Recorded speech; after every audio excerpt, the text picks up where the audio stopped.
Okay, so we have this update in the Nancy Guthrie investigation we're trying to make sense of because more than 100 days after the 84-year-old vanished from her Tucson home, the sheriff on the case now says investigators are poring over what he calls thousands and thousands of videos, hoping that one frame could finally crack this case wide open.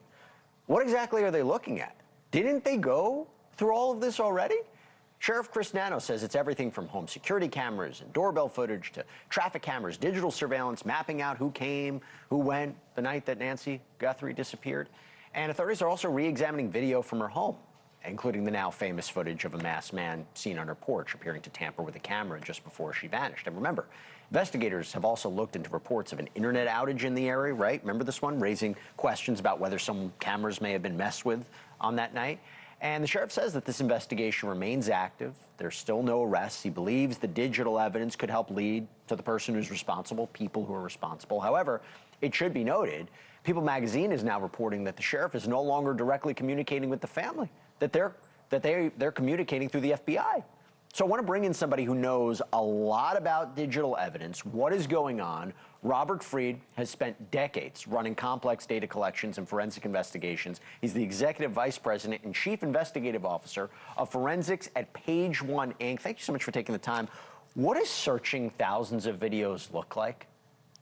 Well, I've done that, and it is a painstaking process if you're looking at it individually, trying to look at it based on a timeline.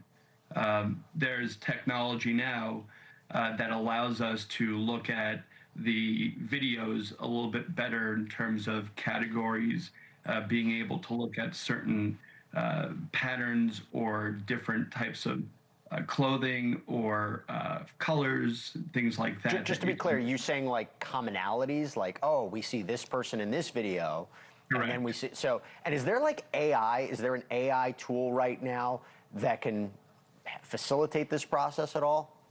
There are tools out there that allow us to leverage AI. One of the things that's important there is the human element. You still need a human to go in there and validate, verify exactly what it is it's coming back with. That human element always has to be there. So it is a very time intense, resource intense type of process. Robert, it's been 100 days. Are they still going through the same material? And you tell me it takes, hey, Jessie, this takes a very long time. It takes a long time to go through this. Or are they, I'm not making accusations. Are they just going through it with new technology? I'm trying to understand what this could mean. Yeah, I think that it has to deal with where are all these videos coming from? What format are they in? You have to understand that not every video that they're getting is likely going to be from the same source. They may have those home cameras, they may have street cameras and business cameras. The technology behind videos is such that every system generally has its own way that the videos either get saved or are stored on the media itself in different folders, for example. So to go through a whole archive of data essentially from a device could take time. But again, it's that difference in the types of videos that they're getting in the different systems that may take some time there to definitely go through. I'm confused though. This isn't New York City. This is a different area. Going through the videos, whether it is the traffic cams, whether it is the Ring doorbell footage, are you concerned at this point, despite this footage that they're looking at and having the resources and the FBI involved, still no arrests, still nothing that digital evidence has solidified at this point?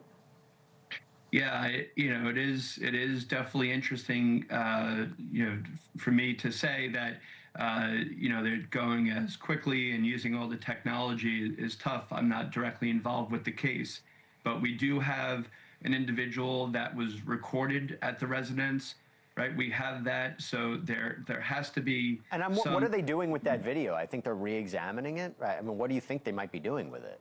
They may be trying to do some kind of image enhancement, something to make it so that they can, more clearly try to identify uniqueness A lot of times when you're doing image analysis, one of the things that the examiners have to do is find uniqueness to definitively say that that is a person of interest. I've worked on these cases before, and it's not just saying that you know that person because you see them every day. You have to have unique identifiers within those videos, those facial expressions, those unique characteristics that can help you positively or without a doubt say that that is that person. Do you think the digital evidence here, surveillance footage, the camera footage, do you think that's going to solve this case? Do you see a scenario where that's going to crack the case?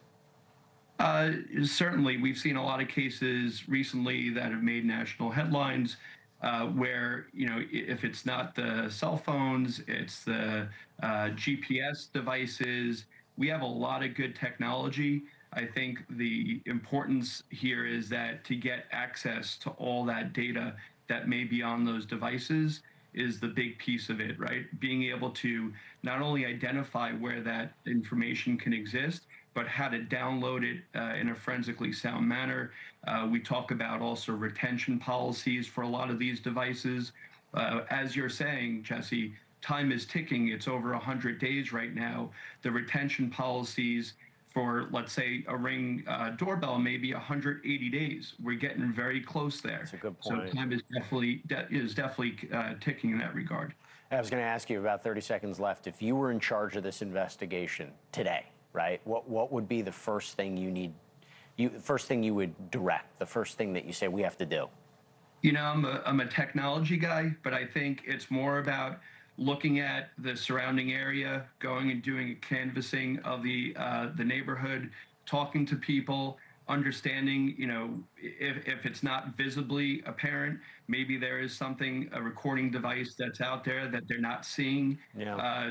Somebody's got to know something within that area. Look, I'm always of the hope that they have a lot more than they're telling us, and they may have a suspect or suspects, and trying to do an investigation to gather more evidence against that person before they make an arrest like we've seen in the past. I'm hoping that's the case, but I really don't know. Robert Freed, thank you for taking the time. Really appreciate it. Thank you, Jesse. Really great seeing you again. Great seeing you.